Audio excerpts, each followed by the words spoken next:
అందరికీ నమస్తే. 2 జిల్లాలకు సంబంధించిన మంత్రులు రేవంత్ రెడ్డి టార్గెట్గా వాళ్ళంతా ఏకమైనరు అనే ఒక వార్త కాంగ్రెస్లో కంపరం రేపుతుంది.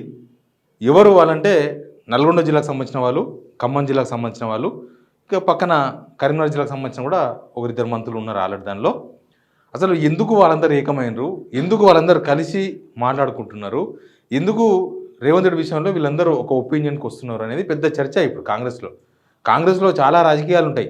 అసలు రాజకీయాలు నేర్చుకోవాలంటే ఎవరైనా కాంగ్రెస్ జాయిన్ కావాలి. అంత స్కూల్ అది ఒక పొలిటికల్ స్కూల్. ఇప్పుడు ఏంటంటే ఇక్కడ పొంగులేటి శ్రీనివాస్ రెడ్డి ఆల్రెడీ ఈయన మీద ఈడీ రైట్స్ జరుగుతూ ఉన్నాయి. ప్లస్ బట్టి విక్రమార్క డిప్యూటీ సీఎంగా ఉన్నారు, శ్రీధర్ బాబు మంత్రిగా ఉన్నారు, తర్వాత కోమటిరెడ్డి వెంకరెడ్డి నల్గొండ మినిస్టర్, ఉత్తమ్ కుమార్. వీళ్ళు ఒక్కొక్కరికి స్పెషాలిటీ ఉన్న వాళ్ళు. వీళ్ళు ఉత్తగా ఏదో రేవంత్ రెడ్డికి వ్యతిరేకంగా ఏదో నడుపుతున్నారు లేకపోతే ఏదో వేస్తారని కాదు, ఒక్కొక్కరికి స్టెమినా ఉన్నవాళ్ళు వీళ్ళు. ఇప్పుడు పొంగులేటి శ్రీనివాస్ రెడ్డికి వస్తే ఫైనాన్షియల్గా చాలా స్ట్రెంత్, ఫైనాన్షియల్గా ఆయన ఎంతైనా మేనేజ్ చేయగలడు, ఎవరైనా మేనేజ్ చేయగలడు. అసలు కాంగ్రెస్ అధికారంలోకి రావడానికి కావాల్సిన ఫైనాన్షియల్ సపోర్ట్ మొత్తం కూడా పొంగులేటి శ్రీనివాస్ రెడ్డి చేసిన అనేది ఓపెన్ సీక్రెట్. మొన్న ఎలక్షన్స్ ముందు జరిగిన చాలా బహిరంగ సభలకు మొత్తం పొంగులేటి శ్రీనివాస్ రెడ్డి చూసుకున్నాడు అని. ఎంపీ ఎలక్షన్స్లో కూడా పొంగులేటి శ్రీనివాస్ రెడ్డి హెల్ప్ చేసిండు. అందుకే అంతకుముందు 5 పైసలు, తర్వాత ప్రాజెక్టులు అవన్నీ కూడా ఆయనకే డైవర్షన్ చేసినారు. ఇదంతా కూడా పై లెవెల్ జరిగిన స్కెచ్, ఇదంతా హైకమాండ్ దగ్గర నడిచిన స్కెచ్. ఇది రేవంత్ రెడ్డి దగ్గర ఉన్నట్టుగా ఉండొచ్చు, అది రేవంత్ రెడ్డి కావాలని దగ్గర పెట్టుకోవచ్చు, లేకపోతే పొంగులేటి శ్రీనివాస్ రెడ్డి ముఖ్యమంత్రి దగ్గర ఉంటే కొన్ని పనులు చేయించుకోవచ్చు అని ఉద్దేశంతో ఉండొచ్చు. కానీ ఇంటర్నల్గా జరుగుతున్న వ్యవహారం ఇది.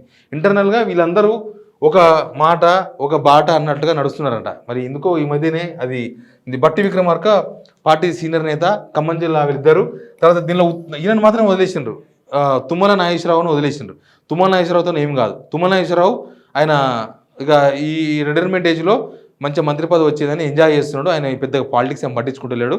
ఆయన తిప్పలు ఆయన ఫామ్ ఆయిల్ తోటలు దానిలో ఉన్నాడు. రిటైర్మెంట్ ఏజ్లో ఏం చేస్తారు, ఒక ప్రభుత్వ ఉద్యోగి రిటైర్మెంట్ అయినాక ఊరికాడ మిరపకాయలు వేసుకుందామా, లేదా టమాటాలు వేసుకుందామా, ఏమన్నా మనమల్ని ఎత్తుకుని తిరుగుదామా అని కొంచెం రిలాక్స్ మోడ్లోకి పోతారు కదా. సేమ్ ఈయన కూడా రిలాక్స్ మోడ్లోకి పోయిన ఆయన పట్టుకొచ్చి మంత్రి పదవి ఇచ్చారు కాబట్టి ఆయన ఏమి యాక్టివ్గా లేడు. ఆయనతో ఇప్పుడు ఏం కాదని కూడా ఆయన అర్థమైంది ఆయనకు కూడా. తర్వాత శ్రీధర్ బాబు సంగతి తెలుసు, బయటికి స్మార్ట్గా అనిపించినా ఆయన ఆలోచనలు అంతా స్మార్ట్గా ఉంటాయి. ఇంకా ఆయన ఇట్లాంటి రాజకీయాలను కూడా ఆయన చూసినాడు. ఉమ్మడి ఆంధ్రప్రదేశ్లో తెలంగాణ ఉద్యమం నడుస్తున్నప్పుడు ప్రతిసారి చూసినాం. ఆయన తెలివి స్మార్ట్ ఉంటుంది. ఇక కోమటిరెడ్డి వెంకరెడ్డి బయటికి రేవంత్ రెడ్డికి చాలా అతి దగ్గరగా కనిపిస్తూ ఉంటాడు. అప్పుడప్పుడు రేవంత్ రెడ్డి 10 సంవత్సరాలు అవసరమైతే 20 సంవత్సరాలు ముఖ్యమంత్రి అని కూడా చెప్తుంటాడు. కానీ ఆయన మాట ఎప్పుడు ఎట్లుండదో ఎవరికి తెలియదు. ఈ రోజు రాత్రికి ఒక మాట ఉంటుంది, రేపు పొద్దుగాల ఇంకొక మాట మాట్లాడతాడు. ఇవాళ రాత్రి పోగిన నోడుతూనే రేపు పొద్దుగాల దెప్పి పొడుస్తాడు.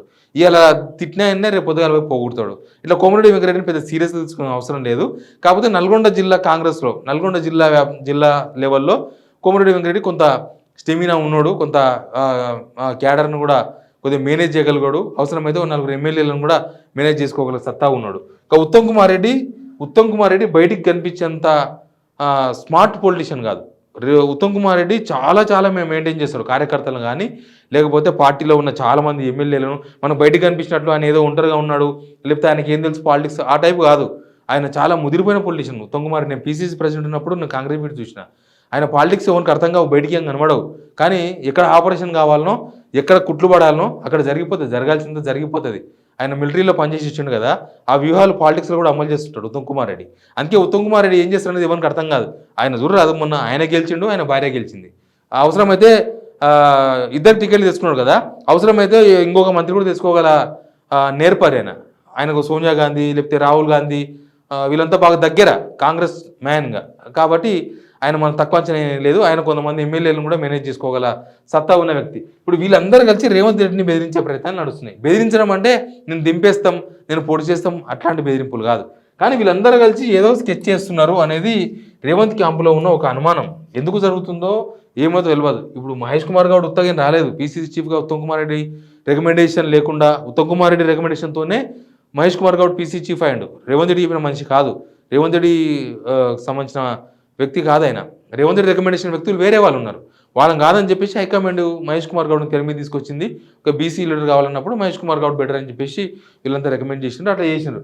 కానీ 2 జిల్లాలకు సంబంధించిన మంత్రులు ప్లస్ శ్రీధర్ బాబు ఎక్స్ట్రా వీళ్ళందరూ కలిసి ఏం చేయబోతున్నారు, దేనికి ప్రిపేర్ చేస్తున్నారు, దేనికి ప్రిపేర్ అవుతున్నారు అనేది చాలా ఇంపార్టెంట్. ఇది ఒక సీక్రెటే కావచ్చు, ఏదో రోజు బ్లోడ్ కాక తప్పదు. కానీ వీళ్ళు సీక్రెట్గా గ్రౌండ్ ప్రిపేర్ చేస్తుంది దేనికోసం? వీళ్ళంతా హైకమాండ్ మోడ్లో ఉన్నారు. హైకమాండ్కి ఎప్పటికప్పుడు రిపోర్ట్లు చేస్తున్నారు. హైకమాండ్ ఏం చెప్పినా వీళ్ళకే చెప్తున్నది, వీళ్ళు వింటున్నారు. ముఖ్యమంత్రి రేవంత్ రెడ్డి ఇచ్చిన జాబితాలను తీసి పక్కన పడేసిన, వీళ్ళు ఇచ్చిన జాబితాలు ఫైనల్ అయినాయి. Something is going on. ఈ మంత్రులు, నేను చెప్పిన ఈ 5-6 మంది మంత్రులు అంతా ఒకటి. ఇంకా వీళ్ళు వేరున్నారు. రేవంత్ రెడ్డి దగ్గర ఉండే బ్యాచ్ ఒకటి ఉంటుంది, రేవంత్ రెడ్డి, సీతక్క. ఇంకా నేను చెప్పిన కదా ఇందాక, తుమ్మల ఇది అటు ఇటు కానీ వ్యవహారం, ఇది ఈ పాలిటిక్స్ లేదు, ఆ పాలిటిక్స్ లేదు, అట్టా నడుస్తుంది. జూపల్లి కూడా సొంత జిల్లానే, కానీ రేవంత్ రెడ్డికి సొంత జిల్లానే జూపల్లి, కొల్లాపురే కదా.